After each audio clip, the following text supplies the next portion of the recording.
The desert does not wave flags, it swallows them across the vast belt of the Sahel, stretching from Senegal to Sudan.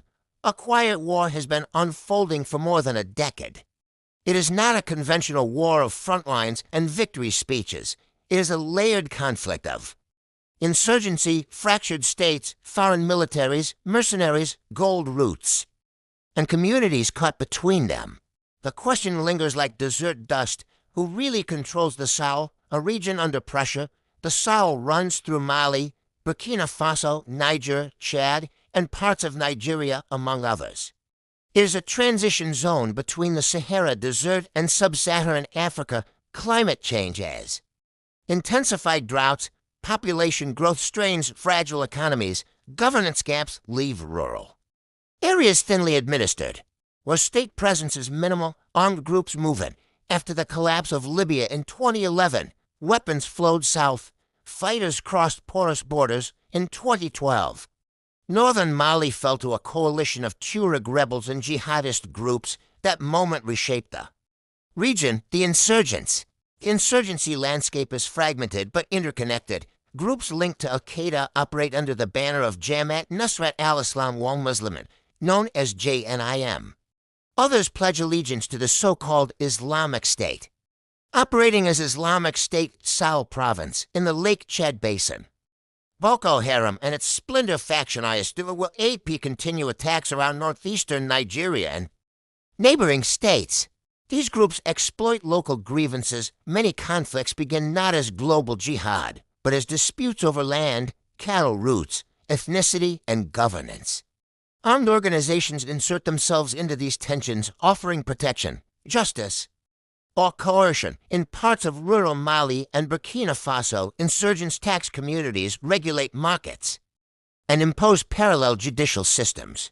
In such zones, control is less about holding cities and more about shaping daily life. The coups and the collapse of trust. Between 2020 and 2023, military coups struck Mali, Burkina Faso, and Niger, each into cited insecurity and civilian government failure as justification. But coups did not immediately reverse the insurgent tide. In fact, violence spread further south in some areas. Regional cooperation weakened. The economic community of West African states imposed sanctions at times, deepening tensions between military governments and their neighbors. The desert shifted again. France and the limits of intervention. France intervened militarily in Mali in 2013 through Operation Serval, later expanding to Operation Barkhane. At its height, thousands of French troops were deployed across the Sahel. Initially, the intervention pushed back jihadist advances. Major towns were retaken. Insurgent leaders were targeted. But over time, public sentiment in parts of the Sahel turned against France. Critics argued that despite years of foreign presence, insecurity persisted or worsened. Protests grew in Bamako and Ouagadougou. French troops eventually withdrew from Mali, then Burkina Faso and Niger. The vacuum did not remain empty. Russia and the Wagner factor. As French forces departed, Russian influence increased. The private military company known as the Wagner Group expanded its footprint in Mali and later elsewhere in the region. Wagner offered security assistance to military governments. In exchange, analysts point to access to mining concessions and strategic partnerships. Reports from human rights organizations have accused both insurgent groups and security forces, including foreign contractors, of abuses against civilians.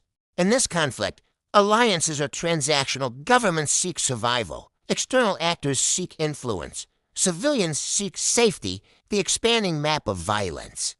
According to data from conflict monitoring organizations, fatalities linked to militant Islamist violence in the Sahel have increased significantly over the past decade.